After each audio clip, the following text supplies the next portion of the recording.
Hey guys! Today I would like to show you how to create this beautiful one-of-a-kind crocheting technique, the loop stitch.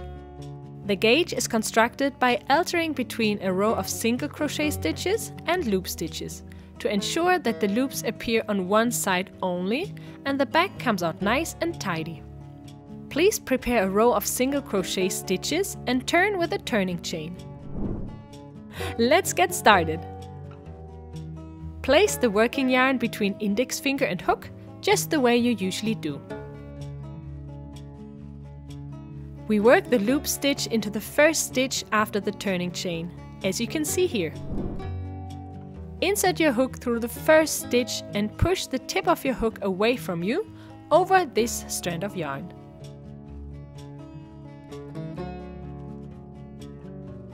Push the hook over and grab this strand.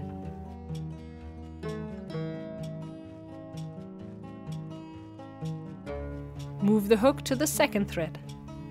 Now grab it and bring it back. Then you pull your hook through the first loop, so you end up with a loop on your finger and one thread of working yarn held with your ring finger. Grab the working yarn again and pull it through both stitches on your hook. Good job! You made your first loop stitch. Let's do that again. Insert your hook through the next stitch. Push the tip of your hook over the thread of yarn and grab the other part of the working thread.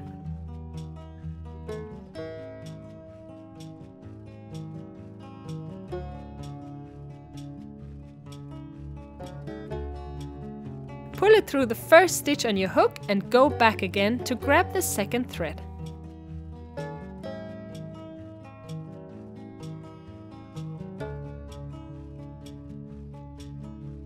Grab it and back again. Pull it through both loops on your hook. Voila!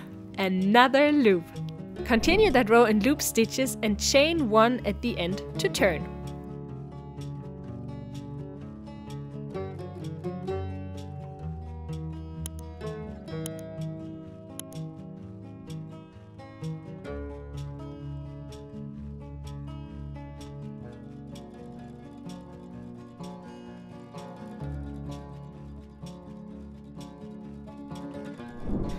The next row will be worked in single crochet stitches and you can use your left thumb to keep the loops out of your way.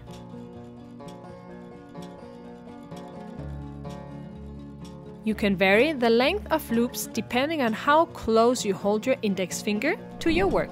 Create smaller loops by holding your finger close to the stitches or move it further away to increase the size of the loop. Let's start with a normal loop.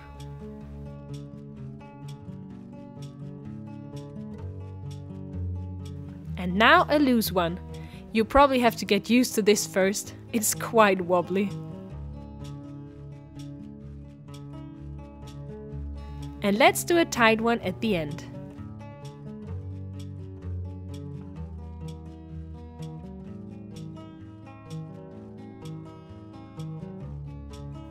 Wow, can you see the difference? It all just depends on the distance between your index finger and your project. Ta-da! This is what it looks like. To create this, we have to combine single crochet stitches and loop stitches and take turns. This stitch can be used to add texture to any kind of project, for instance for clothes, carpets or hair or fur for amigurumis. Visit our YouTube channel for more videos and check out our website for yarn and free patterns.